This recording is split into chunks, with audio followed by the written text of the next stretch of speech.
Maestras, maestros, bienvenidos a la sesión 105 del seminario Repensar las Matemáticas. Saludamos a todos los colegas que nos acompañan desde diferentes sedes nacionales e internacionales y un fuerte abrazo a todos los colegas que por primera ocasión están acercándose a este seminario. En esta mesa estaremos con ustedes el maestro Mario Méndez Ramos, docente de la Unidad Profesional Interdisciplinaria de Ingenierías del Campus Hidalgo, nuestra invitada, la doctora Daniela Reyes Gasperini, y una servidora, María Eugenia Ramírez, que es colaboradora de la Coordinación General de Formación e Innovación Educativa del Instituto Politécnico Nacional. Mario. Sí, el tema que hoy nos ocupa, la formación docente, es uno de los temas que más se discuten en nuestro ámbito educativo y en nuestro quehacer cotidiano. La doctora Daniela, a quien tenemos el gusto de recibir hoy con nosotros, ha estudiado durante su trayectoria ampliamente este tipo de temas, y hoy precisamente viene a compartirnos sus experiencias y hallazgos más relevantes. Para conocer un poco más de su trayectoria, habrá una breve semblanza, la cual se inicia a continuación. Gracias.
Como todos ustedes saben, en esta sesión, en la primera parte, tendremos el gusto de charlar con nuestra invitada sobre el tema del empoderamiento docente y la profesionalización.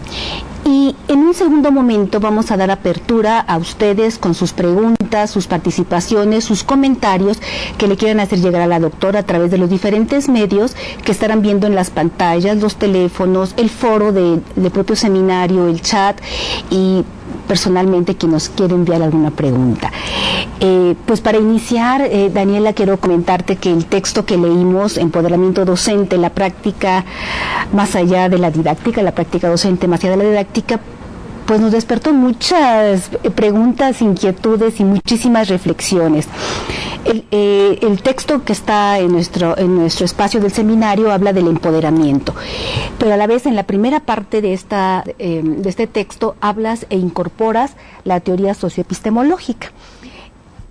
¿Qué aporta esta teoría para entender este concepto del empoderamiento docente, Daniela?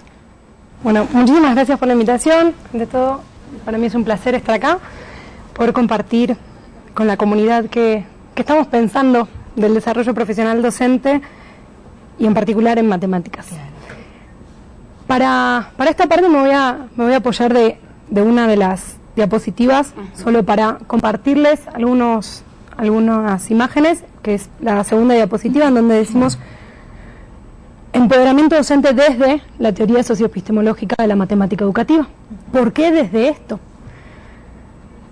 Tenemos distintas disciplinas de referencia que hablan sobre el empoderamiento docente y tienen 4 características claves, que son la idea de algo que parte del individuo pero es en colectivo.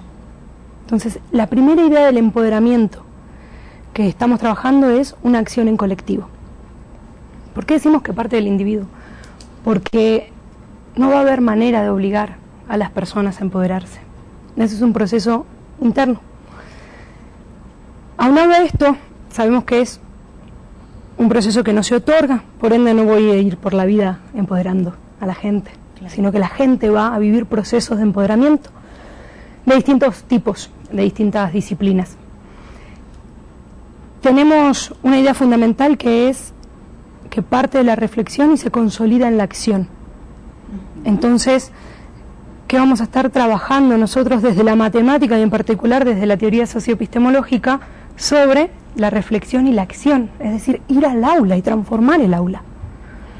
Y por último, esta idea de la transformación. Me transformo yo y transformo mi entorno, transformo mi realidad. Entonces, como ustedes pueden ver, tenemos una idea de liderazgo que viene de la noción de empoderamiento, y a eso sumamos la idea de la problematización.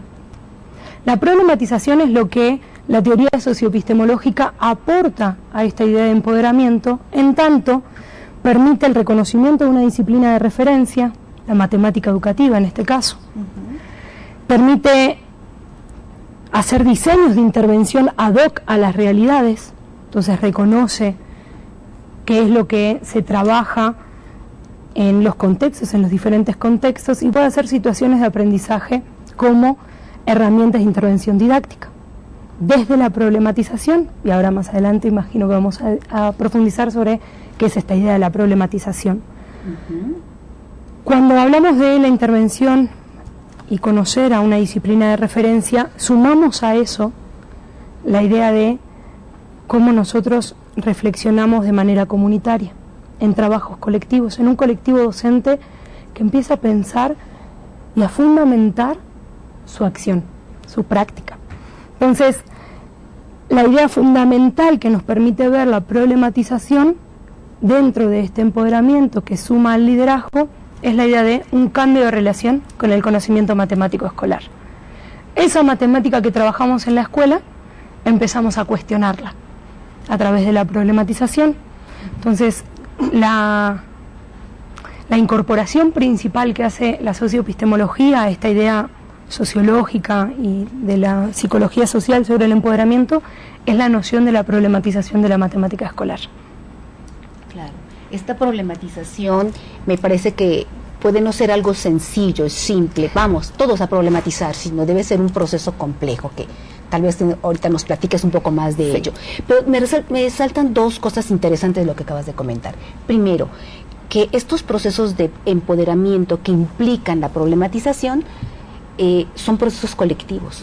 Maestros, en ocasiones nos falta discutir con los colegas, nos parece temeroso o preocupante poner nuestras cartas negras, blancas, de cualquier color sobre la mesa para que puedan ser criticadas. Sin embargo, la teoría socioepistemológica es como considerar también esta construcción social del conocimiento. ¿Cómo construyo mi saber o cómo reflexiono mi saber si solo yo a mí misma me digo y me contesto? Probablemente, ¿no? Por ahí vamos, sí, ¿no? La idea del colectivo es poder escuchar distintos argumentos. Nosotros construimos y desarrollamos el pensamiento a partir de reconocer que hay un otro, que hay distintas maneras de pensar, que hay distintas maneras de actuar. Entonces, la necesidad del colectivo es lo que nos permite, por ejemplo, resignificar el conocimiento. ¿Cuáles son los argumentos de mi colega? Claro. Si la respuesta es distinta, ¿por qué la argumentación del otro podría ser válida según el argumento que está dando? tengo que escuchar al otro, tengo que entender qué argumenta, tengo que justificar mis respuestas. Entonces, cuando hablamos de un colectivo tenemos la necesidad de argumentar, de la escucha, del habla.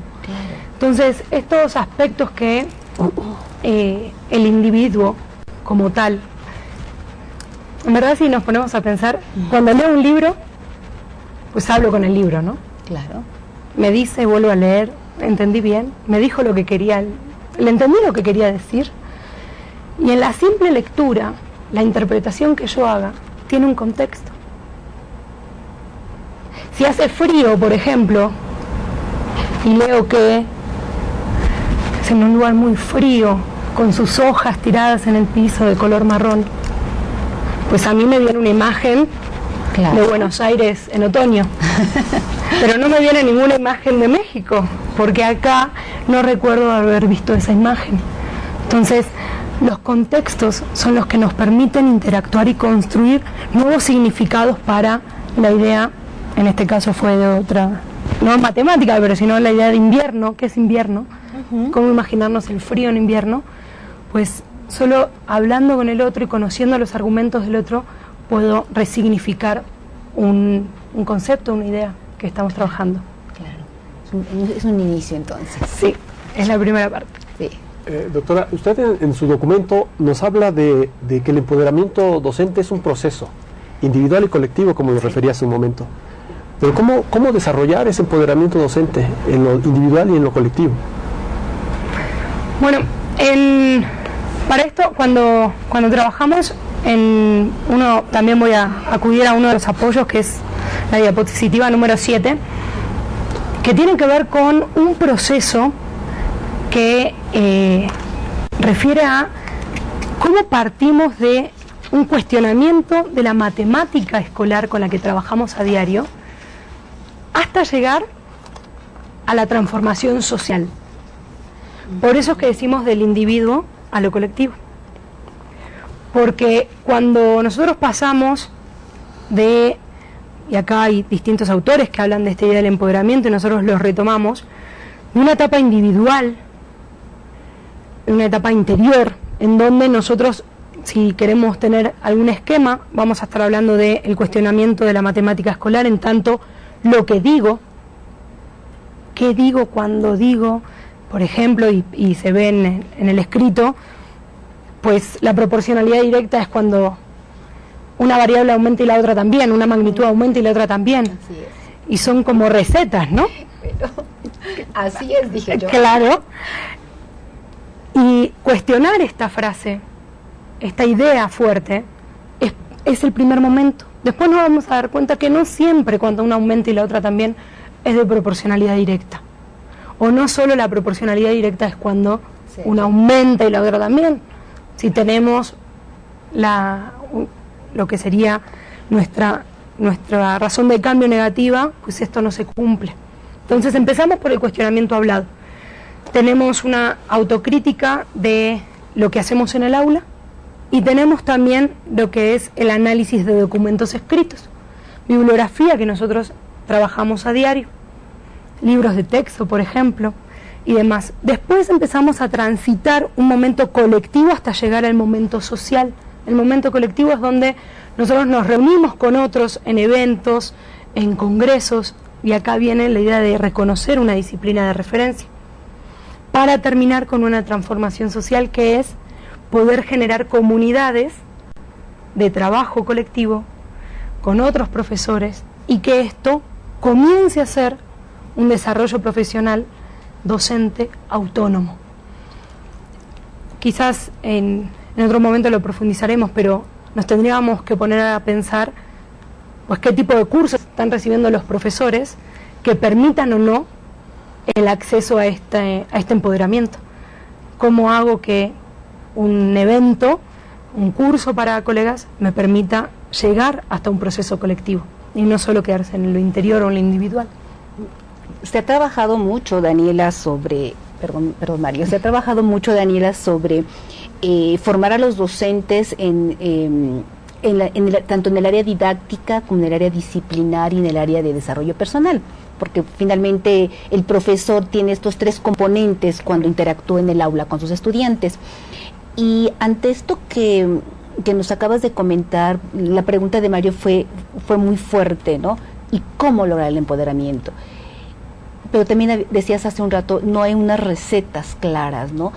El maestro tendría que presentarse como un humilde pensador sobre su curso. Nos cuesta trabajo cuestionarnos si lo que sé lo sé y cómo lo sé. Y sabemos que los maestros también deben de contener un conjunto de saberes que tienen que ver con la disciplina a la que tú te referías, porque no es lo mismo didácticamente desarrollar el aprendizaje o favorecer el aprendizaje para las matemáticas que para la historia o que para los idiomas, ¿no? Las ingenierías mucho más complejas, no lo sé, pensando en los mecatrónicos, en los robóticos, cosas de estas. Entonces el profesor tiene que tener por lo menos saberes sobre tu disciplina, claro, sobre la profesión, sobre la didáctica, sobre su currículum. Totalmente. Ajá. ¿Y cómo podemos favorecer esta problematización del saber matemático en las acciones de formación docente? ¿Cómo concretamente? Bueno, las propuestas que nosotros estamos manejando a nivel nacional tienen que ver con una confrontación de lo que se hace en el aula, pero no una confrontación con una idea o una propuesta que así se deba hacer, sino es una confrontación con lo que yo mismo hago. Y lo que empezamos es rompiendo esta zona de confort. ¿Cómo se rompe una zona de confort? Si estoy acostumbrado a hacer ciertas estrategias, ¿cómo las pongo en duda? ¿Cómo pongo en duda mi conocimiento? ¿Por qué debería ponerlo en duda si durante tantos años me funcionó? Entonces, lo primero que se hace es invitar a un proceso, por eso no se otora, es invitar a un proceso de confrontación. Pues las experiencias nos lo han dejado ver, que es un momento en donde existe una incertidumbre tan grande de hacia dónde se va, qué es lo que se está queriendo hacer, por qué me están llevando por ese lugar, que pareciera, quien lo ve, dice, ¿saben a dónde van? ¿Tienen idea de dónde están yendo? Y todo el equipo que está trabajando con eso sabe que ese momento es el momento perfecto para aprender, en donde no tengo estrategia asegurada para responder, en donde las circunstancias me están poniendo a construir una respuesta, porque no sé a dónde se quiere llegar. Entonces me dejo vivir la situación. En ese momento que habitualmente lo vive un estudiante, ¿a dónde quiere ir el profesor? Pero los profesores están acostumbrados a tener muy claro dónde van. Pero en ese momento, cuando el profesor vuelve a sentir esa sensación de ¿a dónde voy?, ahí estamos aprendiendo. En ese momento están toda la atención puesta en hacia dónde me van a llevar y toda nuestra capacidad de aprehensión de lo que se está trabajando. Entonces, ¿cómo lograr el proceso de empoderamiento desde la problematización de la matemática escolar? Es con situaciones básicas que se discutan en la clase, en la sesión que nosotros tengamos. Empezamos con algo, como decía recién, bueno, a más, a menos más, es algo que pues, uno en proporcionalidad diría, pues eso ya lo conozco, a ver, dame algo de mi nivel. Y en ese momento, cuando se dan cuenta que las respuestas que están teniendo pueden ser matemáticamente erróneas, es que empezamos la confrontación y empieza la duda. Entonces, para poder problematizar, se necesita dudar. Dudar de las afirmaciones, dudar de lo que digo, dudar de lo que durante años hice, pero no una duda negativa de, pues siempre lo hice mal. Claro que no. Estamos donde estamos gracias a profesores y profesoras. No hay una idea de que algo se hizo mal. la propuesta es cómo podemos mejorar, cómo transformamos y mejoramos. Entonces, ¿cómo generar la problematización? Con preguntas estratégicas que denoten que no se puede responder con lo que tengo en la mano.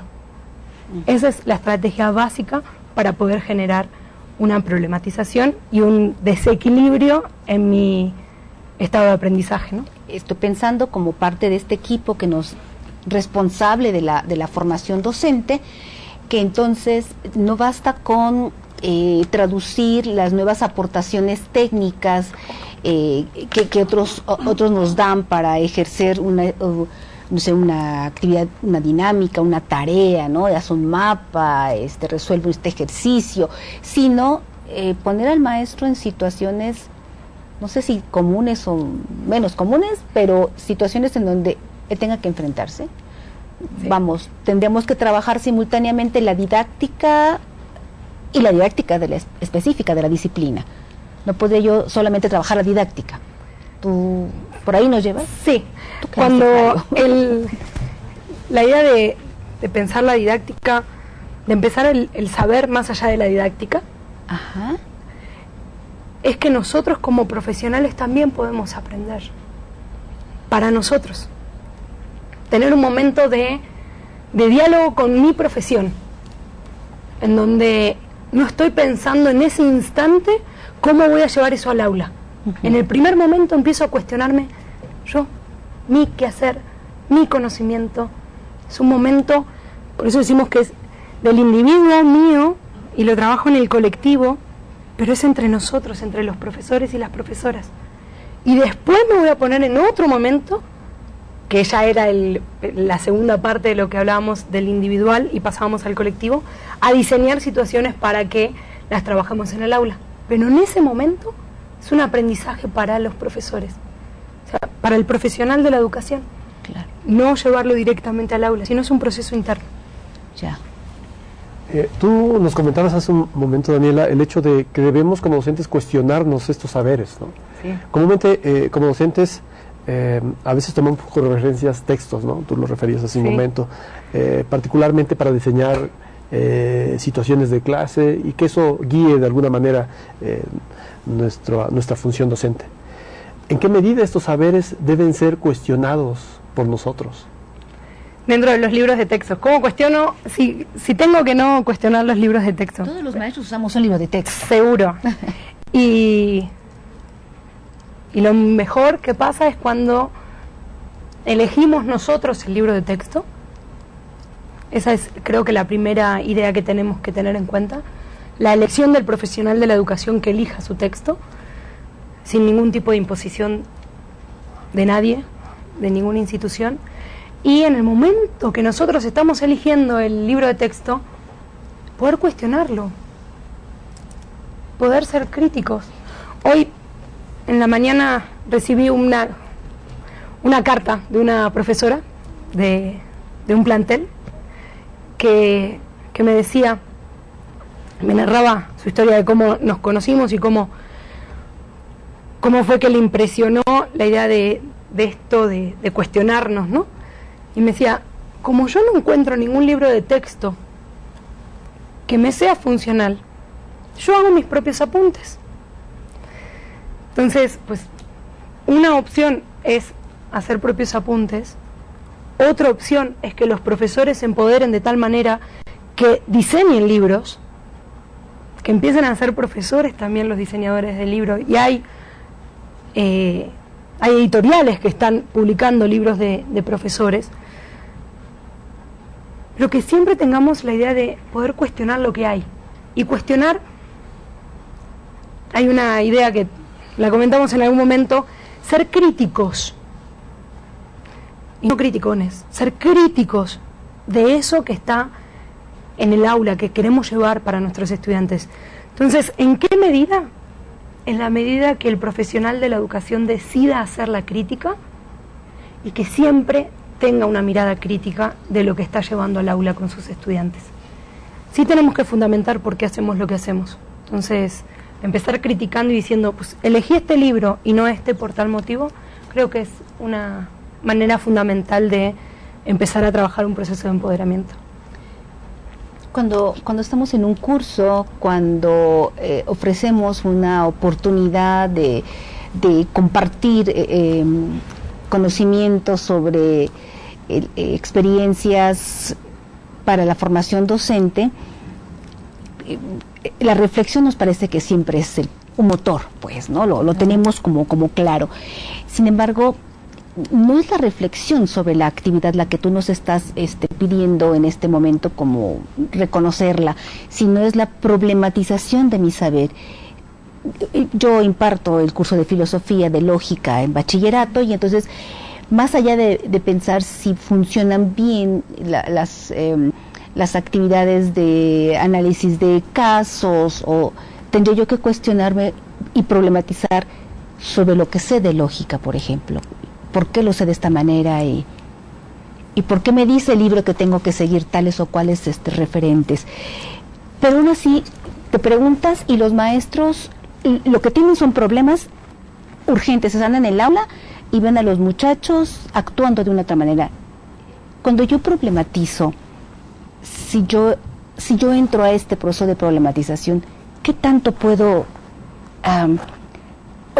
¿De qué manera va a impactar en mi trabajo docente, con mis estrategias, por ejemplo? ¿Qué tan fácil sería que yo diga, ay no, creo que he estado enseñando mal las tablas de verdad, mejor no las enseño? No es eso, sino cómo logro que lo que yo me pregunto sobre mi saber, mi propio saber desde la disciplina, pueda mejorar las estrategias didácticas. Bueno, es cuando decimos que la problematización de la matemática escolar es la base del empoderamiento, lo que estamos proponiendo es que se comience por este cuestionamiento de la matemática escolar para, de manera paralela, hacer una reflexión de lo que es la didáctica. Cuando tenemos una nueva relación con el conocimiento matemático escolar o con el conocimiento escolar en sus diversas asignaturas, esta pregunta que acabas de hacer, ¿por qué lo sé de esta manera? Cuando me pregunto por qué lo sé de esta manera, inmediatamente me pregunto por qué lo enseño de esta manera, por qué lo aprendí de esta manera. Suele decirse que uno enseña como ha aprendido, pero no, la idea sería cuestionarnos por qué lo aprendimos de esa manera. ¿Por qué estamos trabajando como trabajamos con el conocimiento escolar?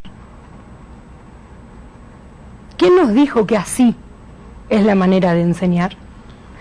¿Cómo nosotros transformamos esa manera de enseñar? Cuando problematizamos la matemática escolar, a donde vamos a llegar es a darnos cuenta que hay verdades que usábamos como verdad absoluta, que podría mirarse de otra manera, que hay respuestas que nosotros consideramos desde el vamos matemáticamente erróneas, y que podríamos preguntar ¿por qué? ¿Por qué estás argumentando de esa manera? Entonces, todo lo que sea la problematización de la matemática escolar repercute directamente en lo que se trabaja con los estudiantes cuando pasamos a mirar al aula, porque empezamos a cuestionar los libros de texto, las actividades, lo que hablo, cómo digo, qué digo, por qué lo digo, cuándo lo digo. Porque es cierto, voy a siempre usar el mismo ejemplo para que no se nos pierdan, esta idea de a más es de proporcionalidad directa, no es mentira. La pregunta es, ¿cuándo lo usamos? Y es un argumento que usamos durante la educación primaria, la básica de primaria. Y ahí no hay un campo numérico de los enteros. Estamos solo en los naturales. Entonces, dado que mi mundo de conocimiento son los números naturales, a más es de proporcionalidad directa.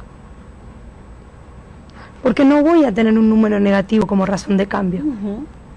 Entonces, lo que sí tenemos que hacer conciencia después es que cuando ampliamos nuestros campos numéricos, empiezan a ampliarse nuestros argumentos y nuestras verdades según el campo. Entonces, ahí es donde empieza la reflexión. No es que hayamos hecho mal las cosas, es cómo lo hicimos y cuestionar eso que hicimos. Sí, tú hablabas hace un momento de estos conocimientos, ¿no? Y a veces estamos en estos procesos de formación pensando en las estrategias, pensando en las didácticas, pensando en el docente, en el alumno, en la infraestructura que se requiere para poder desarrollar esos contenidos. Sin embargo, poco reflexionamos sobre si esos contenidos son pertinentes o no para poder desarrollarlos de esa manera como nosotros los aprendimos.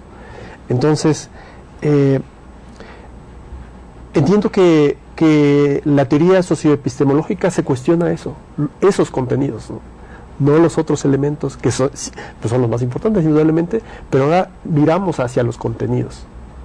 Sí. Así es, doctora. Sí, coincido. Cuestionamos la matemática escolar.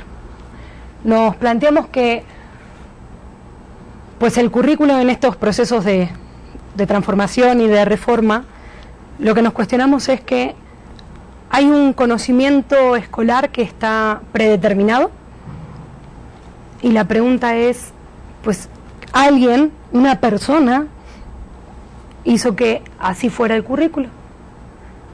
Entonces, una persona, estoy hablando de un individuo, pero en verdad son muchos, es un equipo, un colectivo que decidió eso, para que no se malinterprete. Pero pudo haber otro colectivo, y otro colectivo pudo haber decidido cuál era el currículo actual. Entonces, si nosotros pensamos en que esta matemática escolar puede ser cuestionada, lo que nos permite hacer es decir, pues empiezo a cuestionarla, y ahora que nos está pues hablando un poco de la realidad de aquí de México, que hablamos de la autonomía curricular, yo cuestiono eso y empiezo a tomar decisiones sobre eso que está en los currículos.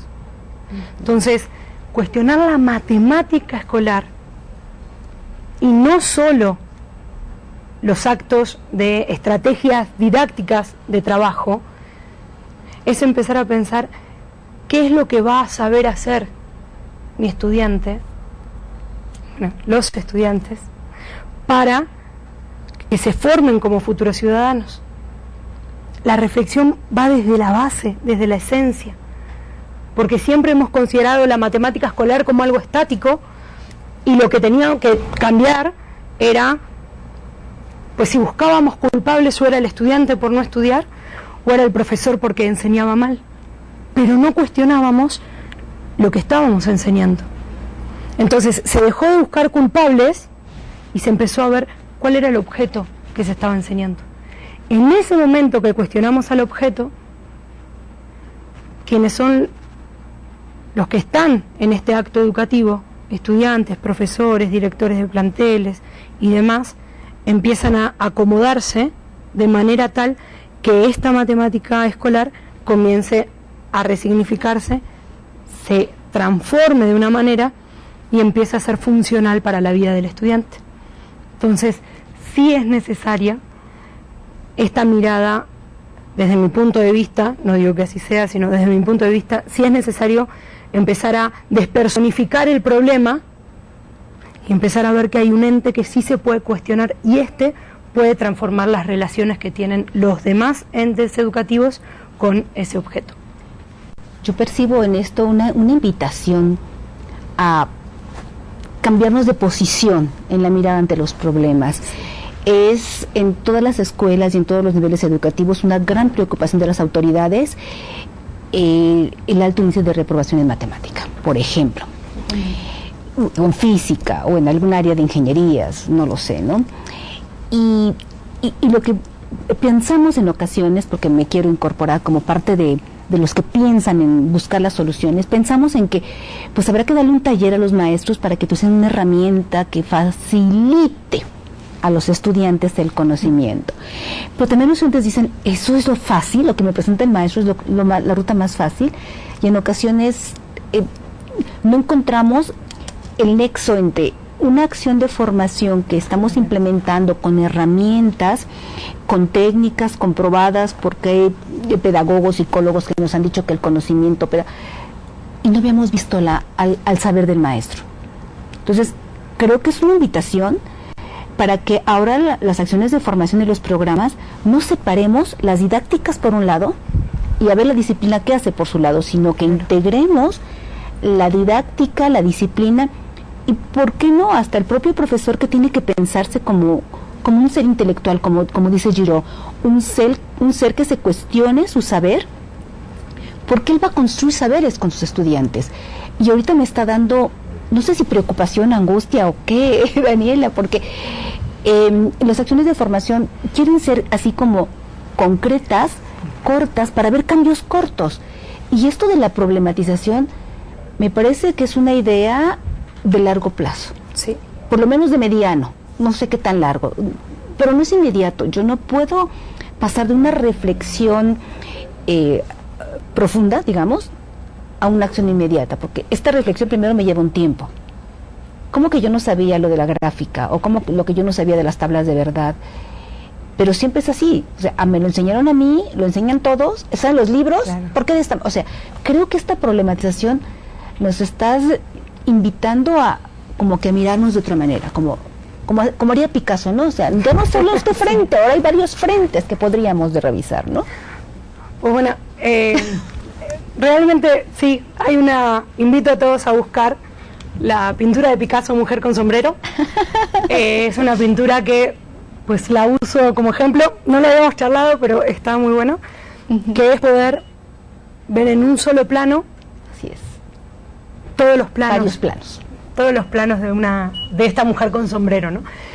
Y esa es la idea que nosotros estamos manejando. Los programas que se hacen a corto plazo, que parecieran ser pues cursos de 40 horas y ahora con esto tenemos 40 horas de trabajo y con esto ya listos para salir a la acción y transformar matemática. Pues no, si fuese tan fácil, no sería un problema de tantos años. Hay muchas personas trabajando sobre esta problemática. Entonces, creo que debemos partir del reconocimiento de que este es un proceso que tiene, como se dijo recién, que tiene metas mediano y largo plazo. Corto, mediano y largo plazo. No hay acción que finiquite con una problemática. No existe. No es una y solo una. Lo que se hace en la investigación, con ayuda de los especialistas que están en el aula, los profesionales de la educación, es proponer algunas actividades de mejora. En el caso de, nosotros tenemos ahora desde el CIMBESTAB, desde el Programa Interdisciplinario para el Desarrollo Profesional Docente de Matemáticas, nosotros tenemos uno de los cursos en donde tenemos la suerte de que Matemática Educativa es una comunidad grande, entonces están muchas personas involucradas de distintos estados del país que conocen la diversidad del país, y trabajamos con esta idea de problematizamos, cuestionamos nosotros nuestro saber y después pasamos al acto de diseñar para nuestra aula. Claro. Cuando los cursos quieren resolver todo, pues me atrevo a decir, no crean en esos cursos, porque no es un curso el que resuelve. Eso. No, es que no puede un curso. Lo que nosotros tenemos que hacer, por eso se habla de desarrollo profesional docente constante. No es un curso, no es cumplir con mis horas de curso. No es eso. Es busco el curso que me permita repensar las matemáticas, en este caso, como es el nombre de este seminario, repensar las matemáticas, repensar mi práctica de manera constante. No hay uno que resuelva. Es el cúmulo, es el colectivo docente el que puede darle frente a la problemática. Pero no es un curso como único, es como decir que una investigación va a decir cómo ahora resolvemos. No, es la investigación en general, es la comunidad educativa en general, y es el diálogo colectivo lo que puede permitirlo. Entonces, me inclino más a no el curso inmediato, sino a procesos de desarrollo profesional que considere especializaciones para los profesores, que consideren maestrías profesionalizantes, doctorados profesionalizantes, que sean de largo aliento y que puedan impulsar los cambios, que tengan una coherencia, una mirada hacia dónde se está yendo. Uno cuando vive un proceso de formación de maestría o de doctorado está con un foco, yo le digo faro, con un faro donde va y está trabajando para ese faro. La pregunta, y lo dejo como pregunta abierta para no meterme en conflictos, es: ¿los cursos que reciben los profesores buscan todos el mismo faro? No lo sé. Y lo que los maestros buscan con los cursos. Mario y yo habíamos platicado sobre el pensar la trayectoria. ¿Tenías alguna intervención sobre trayectoria, Mario? Sobre trayectoria. Para la doctora. Sí. Finalmente, a veces nos pensamos como docentes el aspecto de que yo lo que aprendí es suficiente como para continuar trabajando de esa manera. Sin embargo, tú bien refieres que esto es todo un proceso, ¿no?, que toma tiempo. Desde ese sentido, vernos inmersos nosotros como docentes en ese proceso, a veces creemos, desde el aspecto de la gestión, ¿no?, de las escuelas, que esos tiempos deben ser pequeños, ¿no? O sea, que si yo te doy un curso, pues lo replicas en el siguiente semestre y ya lo aprendiste y ya lo vas a poder aplicar adecuadamente. ¿Cuánto tiempo toma desarrollar estas cualidades? Regresando nuevamente a la temática del empoderamiento docente. ¿Cuánto? Yo sé que no hay reglas escritas, ¿no? Y ya nos hablaste sobre que esto es un proceso que toma tiempo. Sí. Y nos hablaste de que debemos definir objetivos a corto, mediano y largo tiempo, ¿no? Sí, bueno. Pero, regresando a esta cuestión, ¿cuánto tiempo tomaría algo razonable para poder decir que un profesor esté en ese proceso de empoderamiento? Pues tal como dices, no es solo un curso, o sea, voto por esa idea de que no es solo un curso, por eso nosotros hablamos mucho del acompañamiento, y es un ir y venir a la práctica. O sea, si nosotros en el curso no acompañamos a los colegas cuando van a la práctica y viven un proceso quizás de desconcierto, de que se genere una dinámica diferente, que ahora hay muchísimos más participantes, que ahora tengo que escuchar el argumento de la respuesta matemáticamente errónea y poner la discusión. Esas son dinámicas nuevas. Entonces, si nosotros solo apostamos a que se haga esa propuesta y después no hay acompañamiento, pues estaremos quizás generando un proceso vuelvo a lo de antes, ¿no? Porque tengo más control. Y no tengo más control porque las actividades sean más controladas. Tengo más control porque tengo más años de experiencia haciendo eso. Si nosotros vemos a una especialidad, a una maestría profesionalizante de 2 años, vamos y venimos con la práctica. Nosotros vivimos en Oaxaca. Todo el que quiera ver la experiencia puede revisar en perfiles educativos. Hay un número especial sobre la experiencia vivida en Oaxaca. Una experiencia durante 2 años, donde todos los fines de semana, cada 15 días, íbamos y trabajábamos con los colegas. Y los colegas, a la siguiente sesión, venían con historias que habían pasado en su aula, hechos reales, que confrontábamos con lecturas. Me acuerdo que pusimos a discusión un artículo en donde se armó un debate de que lo que decía el artículo, que estaba publicado en una revista indizada, era imposible que sucediera. Y otros decían, no, pero si hacemos esto sí puede. Estábamos discutiendo la realidad y la teoría, la práctica y la teoría. Entonces, no hay periodos, totalmente de acuerdo, pero sí me extendería a estos procesos de largo aliento, 1 año o 2 años, en donde haya un ir y venir de los profesores en el aula y en sus actividades de interacción como cursos. Pero ese tiempo, tú bien refieres, ¿no? Tendría que darse con un acompañamiento. no es solo, ¿no? Y es ahí donde regresamos a lo colectivo de otros docentes que me puedan ayudar a mí como docente a seguir creciendo, ¿no?, en esta profesionalización. Sí. Daniela, en el Politécnico, particularmente en la CGFIE, en la coordinación donde yo colaboro, ahora se están mirando los procesos como una trayectoria.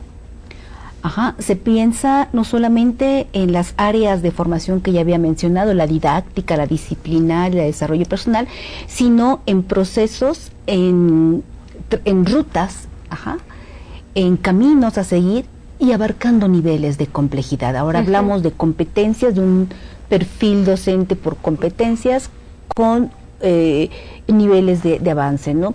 Y ya muchos autores han dicho, bueno, los primeros años de la docencia les sirven al profesor como para aprender qué es esto de enseñar, aprender cómo es esto de transformar el conocimiento de mi campo profesional, ahora enseñárselo a los jóvenes, cómo traducir este conocimiento y este saber construido allá afuera para el aula. Después viene una etapa, digamos, en donde el profesor puede poner a prueba esto que ha reflexionado o que ha adquirido en cursos. Y bueno, a otros autores dicen que finalmente la etapa final del profesor es como para cerrar su ciclo de vida, y yo digo que es como para compartir, para construir libros, para hacer investigación, para abrir su experiencia. Estamos pensando en el Politécnico en generar trayectorias. Para estos procesos de problematización y de empoderamiento, ¿cuál sería la trayectoria que tú nos recomendarías? ¿O cómo podremos mirar una trayectoria para esta idea de formar a los maestros en un continuo? Bueno, lo que nosotros proponemos es comenzar con lo que se sabe. Hay dos maneras de mirar a la práctica docente y a la profesión docente para quienes estudiamos desarrollo profesional. Una es centrándonos en las carencias de los profesores. Entonces los cursos cubren la carencia. Entonces nos ponemos a investigar qué tienen, qué no tienen, cuánto les falta y demás, y se trabaja sobre la carencia. Otra manera del trabajo, y es la que nosotros apostamos, es reconocer las fortalezas, reconocer las virtudes, reconocer lo que sí se sabe, y eso potenciarlo. Si dijéramos vaso mitad lleno, mitad vacío, hay quienes trabajan con lo vacío, nosotros trabajamos con lo lleno para que aumente. Para CGFIE hemos trabajado en procesos desde las matemáticas, y lo que hacemos es esta idea de, en el proceso de formación, que a mí me gusta siempre hablar de desarrollo profesional docente por la idea, cómo es la participación del individuo con el que estoy trabajando, y esa participación en desarrollo profesional docente es activa, es plena. En el comienzo de este trabajo es lo que se sabe, ponerlo en la mesa y cuestionarlo. Posteriormente hay un proceso de diseño. Quizás yo no me iría al diseño al final, porque en el final de mi trayectoria, de mi ruta, ya no puedo ir al aula a ver lo que está sucediendo en ese momento. Llevarlo, experimentarlo. Eso, trabajar con un proceso de diseños para después trabajar, sí, con este liderazgo. En mi último proceso, la idea de la autonomía, del empoderamiento como emancipación, como práctica emancipadora, es que se genere un colectivo en donde el liderazgo surja del propio colectivo docente. Entonces, que seamos una comunidad compartida, que ya no sea tiene que venir alguien de afuera a hacer los cursos de desarrollo profesional. En esta última etapa de liderazgo, este proceso de empoderamiento es el que hace que este profesor que vivió el proceso pueda hacer un círculo evolutivo donde trabaja con otros colegas profesores y hace el proceso donde genera un espacio que propicia el empoderamiento. Y quien se empodere y quien no se empodere, aunque ya lo he dicho muchas veces, no es un estado, sino es un proceso, quien esté en proceso de empoderamiento va a continuar generando espacios de diálogo. Entonces la ruta que diría es problematizar el conocimiento escolar, para continuar con diseños de intervención, un análisis de intervención. Hay un foro en el cual ustedes pueden preguntar, y voy a atreverme a retomar una de las preguntas que yo leí, que es: ¿qué es esto del investigador activo y cómo se trabaja con un profesor investigador? Es esto. El profesor investigador es el que lleva al aula, analiza, rediseña y vuelve al aula. Y se genera un ir y venir entre el análisis de lo que sucedió y de lo que voy a hacer para mejorar aquello que sucedió, sin buscar culpables, sino analizo lo que se está trabajando. Para lo último, generar estos espacios de liderazgo que vuelvan a hacer este círculo con otros profesores. Esta imagen de trayectoria que nos das, esta propuesta de trayectoria es, por supuesto, no es curso 1, curso 2 y curso 3, sino más bien es estados de construcción de conocimiento. Y bueno, sigo pensando, es una invitación a revisar nuestras estructuras de gestión. Quisiera comentar el hecho de que esa pregunta precisamente la hace la maestra Adriana del CECIT 13 y habla precisamente de esa relación, ¿no?, entre el empoderamiento docente y cómo se transcurre de un docente a un docente investigador y la relación que hay. Sí, la pregunta es maravillosa y el proceso es empezar a cuestionarnos de manera colectiva lo que sucede en el aula. Cuando reconozco que hay una disciplina de referencia para nosotros, lo que logro es ver que lo que sucede en mi aula no me sucede a mí, porque soy bueno o malo, buena o mala, o no sucede porque mis estudiantes están perdidos o están súper encontrados. Hay fenómenos que suceden porque es un fenómeno puntual y puedo discutir con una disciplina de referencia que eso está sucediendo. Entonces, el pasar de... No sé si hay docentes que solo sean docentes. Todo docente es docente investigador, porque todo docente se cuestiona lo que está sucediendo en su práctica. Podría ser.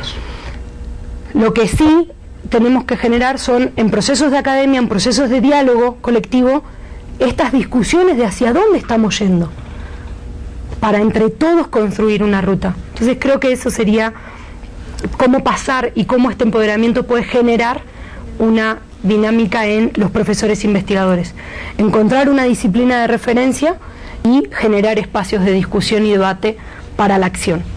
Estoy pensando entonces como el trabajo en red, Mario. Así es. Como un trabajo en red donde los maestros no solamente interactúen en la sesión del taller o del curso, sino que amplíen sus relaciones de análisis, de confrontación, de compartir su experiencia. ¿Me funcionó? ¿No me funcionó? Yo lo modifiqué, no me parece adecuado, voy a reconstruir. Me parece que entonces integraríamos como procesos. Ahora quiero traducirlo esto a mi urgencia laboral de hacer cursos, problematizar al maestro, confrontar sus saberes, darle un espacio para que vaya al aula y recuperarlo. Quiere decir que no puedo crear un taller para una semana o para un mes, sino un taller que en 2 o 3 días veamos cosas, vayan los profesores y regresen después de ese tiempo a ver qué ocurrió. Esto es lo que nos propondrías, ¿no?, para transformar. Vamos a empezar con las preguntas de nuestros participantes. Sí, pasamos a la siguiente parte. Tendríamos horas y horas más para charlar contigo, Daniela, pero tenemos un tiempo definido para esta sesión. Mira, la maestra Guillermina del CECIT número 11, ella pregunta, bueno, primero comenta que la importancia del empoderamiento docente, dice que es imprescindible para lograr un apropiado saber matemático, aunado a la aplicación de ese saber en otras áreas del conocimiento. Cómo lograr el empoderamiento del docente en colectivo y luego cómo ese empoderamiento colectivo puede contribuir a la formación de manera individual. Ella mira, sí necesitamos al colectivo, pero ¿cómo se genera este proceso de ida y venida con el yo cuestionándome, el grupo, lo que dicen los otros? Bueno, también habla la colega de las distintas disciplinas y eso suele suceder que uno discute con pues cuando hace discusiones, son discusiones con los colegas de su asignatura. Pues hay una invitación a la interdisciplinariedad, hay una invitación a que la discusión de el estudiante sea un estudiante integral, no solo que ve matemáticas, que ve química, que ve física, es un futuro ciudadano en cuanto a la ley, ¿no? Entonces, pensar eso es la primera parte. Todo proceso colectivo amerita después un análisis interno y un proceso de metacognición.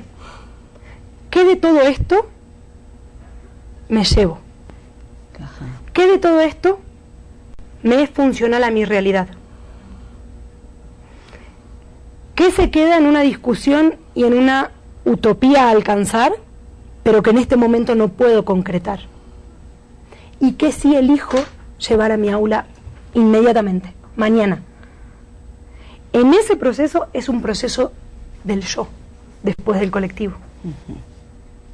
Porque todos los que dimos clases sabemos que en cuanto se cierra la puerta del aula, así uno da la clase que uno quiere.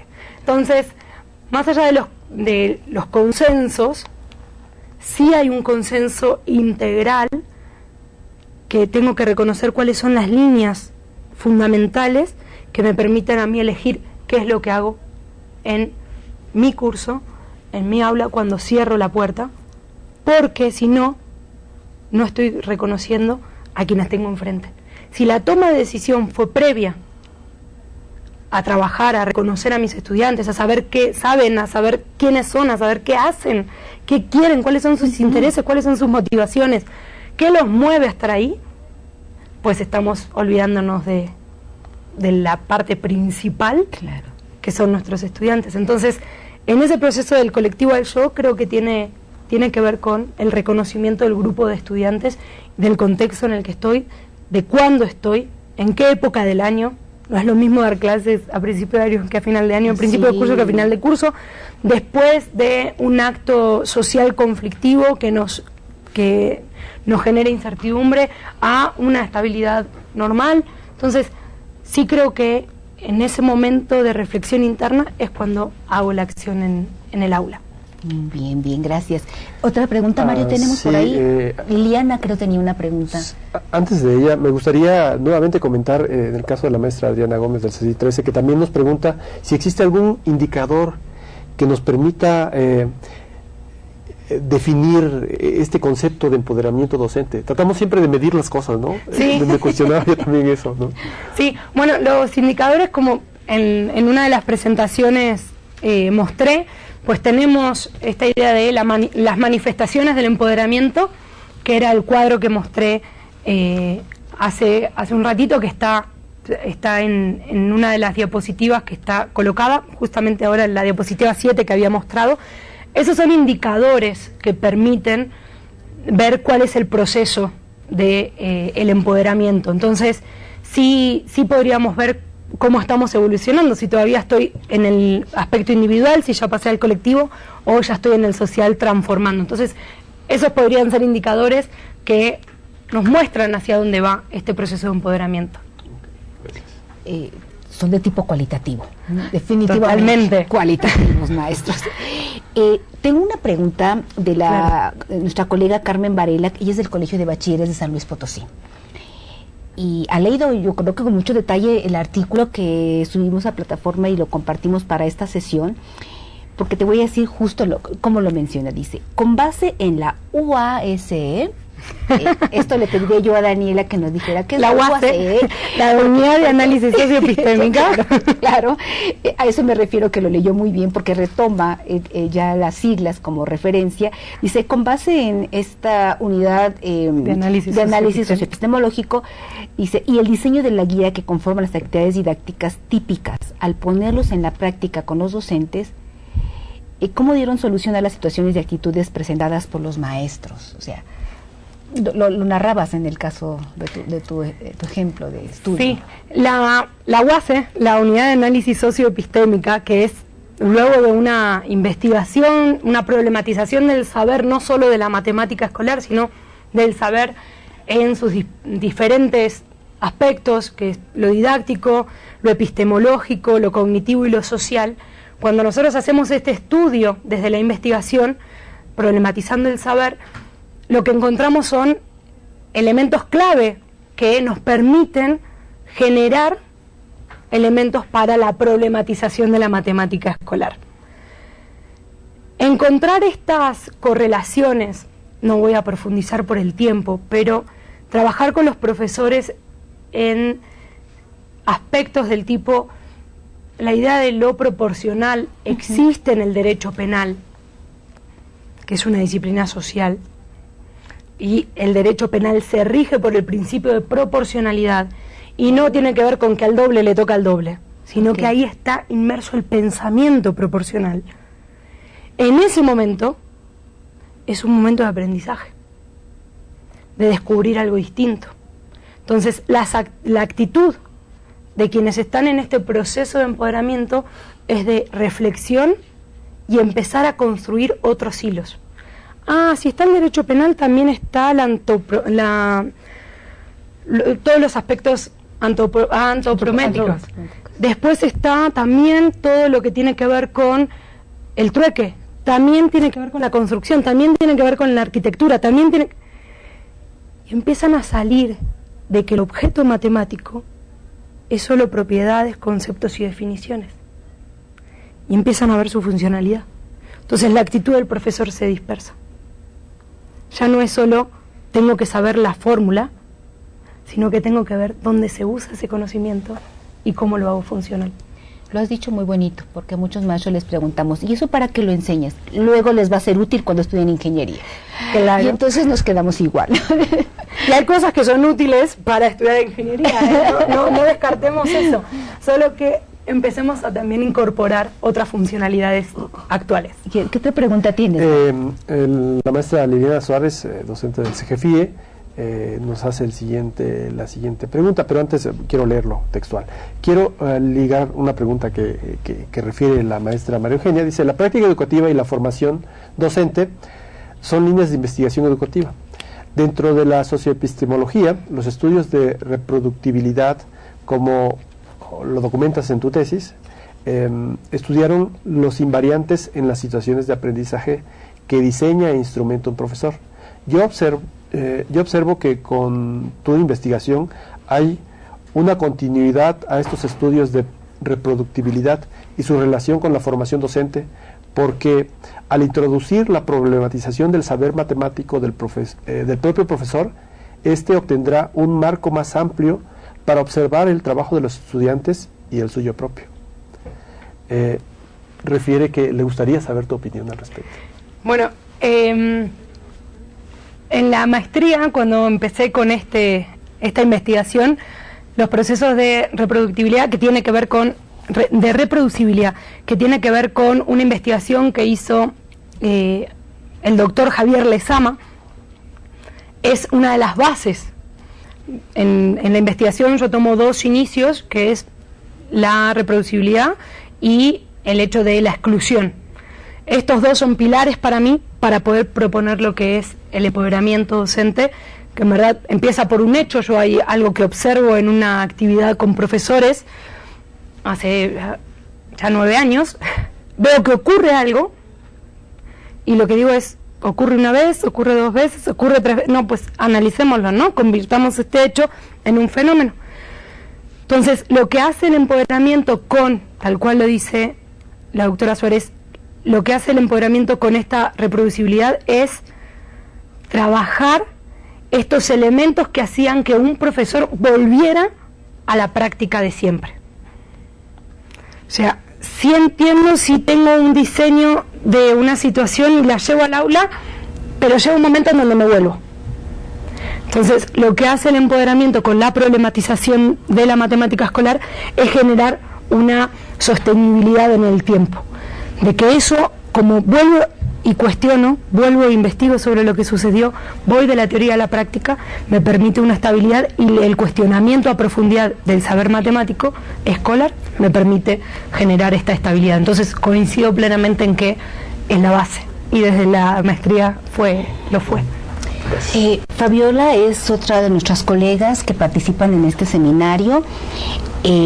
y ella te plantea esto. Bueno, primero pregunta si tienes una medida, dice, tienes esta métrica, tienes una medida de cuántos profesores han puesto en escena tus propuestas de empoderamiento docente. Me refiero a si hay un número más o menos tal vez aproximado, no sé, ¿no?, de docentes que han estado en estos procesos de empoderamiento. Y yo te adicionaría, ¿y de qué comunidad? Porque no es lo mismo que el empoderamiento se dé en un profesor de una universidad y en otro profesor de otra universidad y en otro de la otra, que no actúan juntos y que no sé qué transformen, no sé cómo logren transformar. Entonces la pregunta es, ¿tienes una medida sobre lo que has puesto en la escena de cuántos han estado en ahora sí en el proceso, no en el resultado del empoderamiento, sino en el proceso? Y dice que también mencionas este binomio empoderamiento-liderazgo. ¿Es otra alternativa? ¿Es lo mismo? ¿Cómo se construye? Platícanos. Bien, el primero, la métrica. Pues la verdad, lo bonito es cuando uno ya no tiene control de lo que sucede. Entonces, ve que pasan cosas y no sabe por dónde, no sabe en qué parte de Latinoamérica están,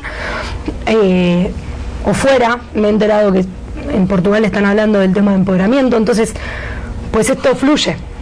No hay una métrica como tal. Sí, lo bueno es que desde el Cinvestav, cuando trabajamos con procesos de desarrollo profesional docente, sí tenemos un seguimiento de los profesores, en tanto seguimos en contacto con los profesores. La primera experiencia por el 2009, que se vivió con un grupo de 900 profesores, se continuó, ahí empieza la investigación sobre el empoderamiento docente y seguimos en contacto con varios de ellos. Y sabemos de lo que están haciendo en sus aulas. Y sabemos de que, si hoy lo veo con ojos desde el empoderamiento, pero antes era un hecho, eso sucedía, hoy lo veo como un fenómeno en el empoderamiento docente, hoy puedo decir que muchos de estos profesores continúan. Cuando trabajamos con los profesores de Oaxaca, igual, los profesores continúan haciendo acciones de intervención. Hoy me llevó un profesor que estuvo en la maestría de Oaxaca, hoy tuvo su primera cita de un artículo que publicó. Wow. ¿Me explicó? O sea, es la sensación de se metió en la comunidad y lo que él reflexionó desde su práctica, hoy tuvo su primera cita. Entonces, son momentos en donde uno va viendo que se procesa. Tenemos videos en donde grabamos en 6 estados del país, donde estas actividades se llevaron al aula y están en procesos de empoderamiento, y hemos trabajado, o sea, no tenemos sería una cuestión fantástica que sí hay que hacerlo. En este momento estamos centrados en que esto se lleve a la práctica. Sí viene el proceso de analizar resultados para poder dar muestra. Nosotros lo que hacemos es ver los resultados, pero no hacerlos métricos. Pero hemos trabajado aproximadamente con 6.000, 7.000 profesores, entonces, de todo el país. Entonces, eso sí es lo que toca ahora de analizar qué es lo que está sucediendo. Y lo bueno es que las redes sociales hoy nos permiten que estemos etiquetados en muchos procesos y muchos ejemplos de acciones en el aula de transformación o en comunidades que se conforman después de estos procesos. Si yo ya lo viví, pues ahora yo lo voy a hacer vivir con mi academia, con mi equipo, con quien fuera. El grupo que se esté armando, quizás hay hasta de interregionales que se han armado. Entonces eso nos permite ver que esto va con ascenso, pero no en tanto métrica como un análisis estadístico o cuantitativo del proceso. Y quisiera recuperar nuevamente, no sé, Mario, si tú estarías de acuerdo en que estas no son medidas de 100.000 profesores tomaron este proceso de empoderamiento y como resultado 100.000 estudiantes ya aman y saben todo de matemáticas. Me parece que no es así. Me parece que es un proceso mucho más cualitativo, porque los propios estudiantes se cuestionan las fórmulas que les obligan a practicar y perdón que diga obliga maestros que ponen en práctica, ¿no? Se cuestionan su utilidad, se cuestionan, pero si yo quiero ser psicólogo, ¿para qué tengo que aprender cálculo diferencial? estoy inventando cualquier cosa, ¿no? Y finalmente estas mediciones, yo creo que en los procesos cualitativos tendríamos que empezar a mirarlos de otra manera. No busquemos datos fríos, cuando el proceso cualitativo es mucho más largo, mucho más de llevarnos a la reflexión y a los cambios, y creo que los mejores cambios son los cambios que se dan poco a poco, aunque claro, las reformas vienen a movernos el tapete aquí, el tapete, y ahora dicen que vamos a entrar a otras reformas, vamos a ver qué pasa en el sexenio. ¿Tienes alguna otra pregunta, Mario? Sí, la misma doctora Liliana nos refiere al hecho de que ella observa, ¿no? Que en tu propuesta una resignificación del conocimiento que tienen por parte de los docentes. Y ella cuestiona sobre qué elementos deben de intervenir para que los docentes valoren esos escenarios de confrontación, ¿no? Pues yo me inclino por la experiencia vivencial. El elemento para poder confrontar es poder vivirlo, poder estar en el momento de confrontación. Cuando, a ver, una buena pregunta para que surja una actividad, una buena actividad, lleva mucho tiempo la construcción. O sea, que esa pregunta denote lo que queremos denotar. Que sepamos qué tipo de respuestas va a haber antes de lo que esté sucediendo, después de la experiencia de mucho trabajo. Como elementos de un listado, pues ahora no se me viene a la cabeza, pero sí, si nosotros tenemos ejemplos de lo que es la resignificación, de lo que se vive como resignificación, y sabemos cuáles son los procesos óptimos para esta resignificación del conocimiento, como dice la doctora Suárez, esos procesos sí van a generar en los profesores una necesidad de algo nuevo. Lo más importante acá es, y retomo la segunda pregunta que se nos pasó a responder, es esta idea de liderazgo, empoderamiento, si es lo mismo. Ajá. El empoderamiento habla de dos factores, en donde el liderazgo es uno de esos factores, el liderazgo y la problematización. Ambos están de la mano. Si tenemos muchísimos profesores líderes sin cuestionamiento de la matemática escolar, y me voy a centrar solo en las matemáticas. Si tenemos un líder, como los tenemos muchísimos, pero sin cuestionamiento de la matemática escolar, pues nos quedamos a medio camino del empoderamiento docente tal como se plantea desde la teoría socioepistemológica. Si tenemos la problematización, pero no tenemos el liderazgo para intervenir en las clases, para hacer la transformación de uno y del entorno, también nos quedamos a mitad. El empoderamiento es lo que genera las dos, la resignificación y el liderazgo. Entonces, como elementos para que ellos quieran hacerlo, yo creo que es la buena pregunta la que genera como dicen ahora en el modelo, la intriga, la creatividad, el cuestionamiento, esto de, pues sí me están presentando algo distinto. Entonces creo que por ahí sería el elemento fundamental, es la innovación y el reconocimiento a los profesores como profesionales de la educación y no como alguien a quien se le da una información para que lleven al aula. O recetas de cómo resolver la vida. Pero mira, nuestra colega Yereli Soto, ella es una colaboradora de nuestras redes de investigación y de los seminarios Repensar. Ella no es matemática, está en este seminario también. Y primero, bueno, te saluda y te agradece la referencia, le parece muy, muy interesante tu documento. Y dice, yo no imparto clases de matemáticas, pero me gusta aprender de los aportes de la matemática educativa, de la seriedad como la didáctica específica se ha estado trabajando con ustedes, ¿no? Dice, y en este caso, entonces, ¿cómo aplicar el marco del empoderamiento docente en otros contextos de saberes didácticos específicos? Creo que ya has abonado mucho a esta respuesta, pero a ver, ayúdanos a cerrarla, por favor. Bueno, es que es una pregunta recurrente. Sí. Y la verdad, mi respuesta es, yo veo muchos caminos para lograrlo.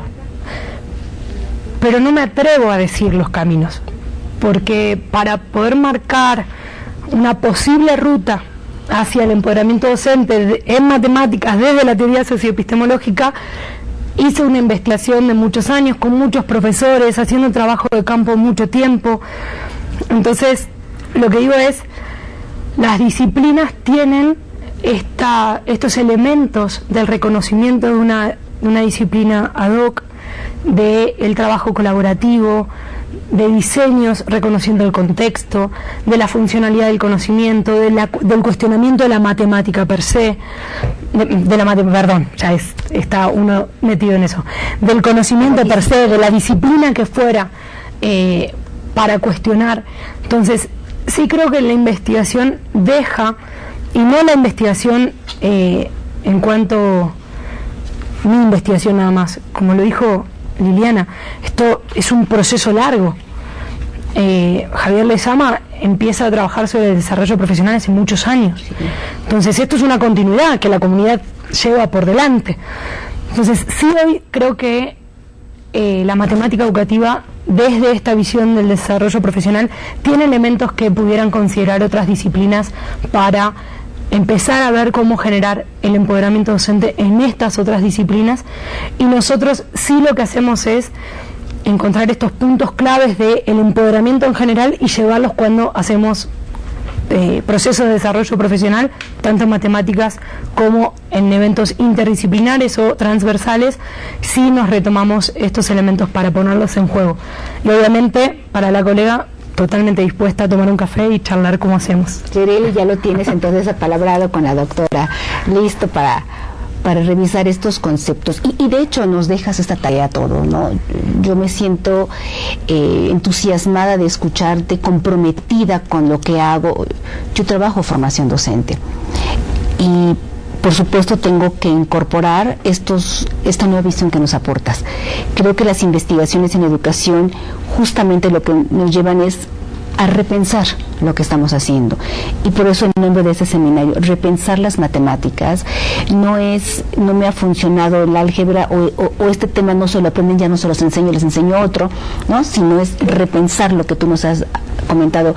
Hay que problematizar lo que hacemos, hay que confrontar nuestros saberes, nuestras experiencias para dar un paso más adelante. Estamos casi por terminar la sesión.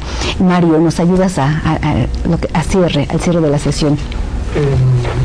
Como ustedes saben, están los foros. Continuaremos, les pediremos, continuaremos invitando a participar en los foros. La doctora muy amablemente ya claro que sí. Está comprometida con nosotros para poder seguir respondiendo a través de estos otros medios. Y agradecemos pues el apoyo a través de sus intervenciones. Recuerden pues que el texto que hoy se discutió es una ventana que nos abre nuevas referencias para relacionar los aportes de estas investigaciones educativas a nuestras prácticas docentes. La interacción entre ustedes y con nosotros, y particularmente con la doctora, es valiosa para poder seguir replanteándonos y repensando lo que estamos haciendo, ¿no? en el aula. A todos los colegas que están siguiendo nuestras transmisiones de los seminarios y que nos han registrado en el ciclo, en este 13º ciclo, ya tenemos más de 10 años trabajando con esta experiencia de acercar la investigación a nuestra práctica docente. Los invitamos a registrarse, todos aquellos que por primera vez nos están viendo o que ya llevan algún tiempo viendo, regístrense en los seminarios. Esto nos permite dar un seguimiento y continuar con las interacciones, y por supuesto creo que el empoderamiento no se llevará a cabo, no será el proceso si no participamos, si no discutimos y cuestionamos lo que nos dijo Daniela. ¿Estaría de acuerdo con lo que me está diciendo? ¿O por qué me genera mis dudas? ¿No? Creo que si no participamos en el foro, no estamos entrando en esos procesos de empoderamiento. Y por supuesto esto es algo complejo. Pues ya para el cierre, ¿nos ayudarías a lograr una conclusión o a dar un mensaje a nuestra comunidad en donde hagas un énfasis en particular que quisieras y que no hayamos mencionado? Sí, bueno, hay 3 ideas fundamentales que quisiera que quedaran como clave. Una es la necesidad de acompañamiento. Todo proceso de desarrollo profesional, el habla con los profesionales de la educación, precisa de acompañamiento.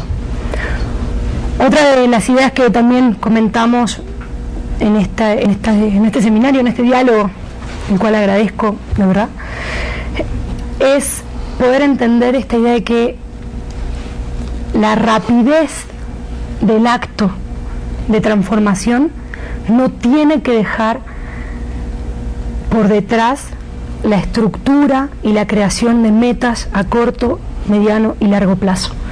Me inclino más por una transformación que tenga una estructura y un diseño colegiado para accionar, que aquellas que solo hablan de un proceso, una técnica o una receta, como hemos mencionado. Y por último, dejar en claro que pues nuestra misión es poder lograr procesos de desarrollo profesional docente que generen autonomía y poder concebir, como lo hacen otros autores y nosotros nos sumamos a este proceso, al empoderamiento como una práctica emancipadora. Que puedan ser los colectivos docentes quienes transformen y empezar a ver esta idea de un diálogo, quizás un diálogo más profundo entre quienes están trabajando con teoría, quienes están trabajando en la práctica, y que este diálogo que estamos trabajando hace varios años, antes quizás de que yo conociera lo que es la matemática educativa, sino que está trabajando la comunidad de matemática educativa en particular, y conozco otras comunidades también que trabajan con colegas profesores, que empecemos a hacer un diálogo con una meta clara, que es la transformación y la mejora educativa, reconociendo la actualidad, la historia y la experiencia de quienes están en las aulas hoy día. Ese sería mi... Muchas gracias, y colegas, bueno, los invitamos a leer nuevamente el artículo, a estudiarlo a profundidad, a seguir participando en el foro. La doctora Daniela para nosotros, ya tiene un libro que publica con mayores detalles esta experiencia, el libro Empoderamiento Docente y Socioepistemología, un estudio sobre la transformación educativa en matemática. Es parte de nuestro proceso de empoderamiento, no solamente escuchar y asistir al curso, es hacernos de recursos que nos lleven a pensar, a repensar, a cuestionar y ahora mirar mi práctica docente. Creo que la tarea que nos llevamos es justo qué vamos a hacer mañana con nuestros estudiantes, qué hago mañana con mi programa de estudios, qué hago mañana con mi proceso de trabajo, llámese examen, llame lo que sea. Agradecemos a todos que nos acompañen. Agradecemos muchísimo a Daniela por esta oportunidad de diálogo, por esta oportunidad de intercambiar ideas, de aprender un poco de tus investigaciones también, a dejarle a todos ustedes esta experiencia de trabajo con Daniela y a establecer esta posible relación entre la investigación educativa, mi práctica docente. No están alejadas. Sin mi práctica docente no hay ejercicio de investigación. La investigación no puede andar sola sin lo que hacemos los maestros. Entonces acerquemos lo que estemos haciendo y continuemos en este proceso de formación, en esa trayectoria que sí tuvo un principio, pero yo creo que ya no tiene un final. Es un continuo y un continuo en espiral que alguna vez nos comentabas, ¿no? Maestros, muchísimas gracias. Nos despedimos de esta sesión. Recuerden ustedes que están los foros, siguen los foros abiertos. Daniela seguirá con nosotros en el foro y vienen las siguientes sesiones de los seminarios Repensar. No olviden consultar la programación. Tenemos la próxima semana una sesión más del seminario Repensar, la sesión 106. Los esperamos. Recuerden que en todos los casos tenemos un documento de lectura previo a la sesión del diálogo para que ustedes puedan conocer la temática y hacer las preguntas y comentarios como ahora lo han hecho nuestros colegas. Pues muchísimas gracias, Daniela, muchas gracias Mario, un gusto trabajar contigo, Mario. Un placer. Muchas gracias por la invitación. Y pues nos despedimos. Muchas gracias a todos.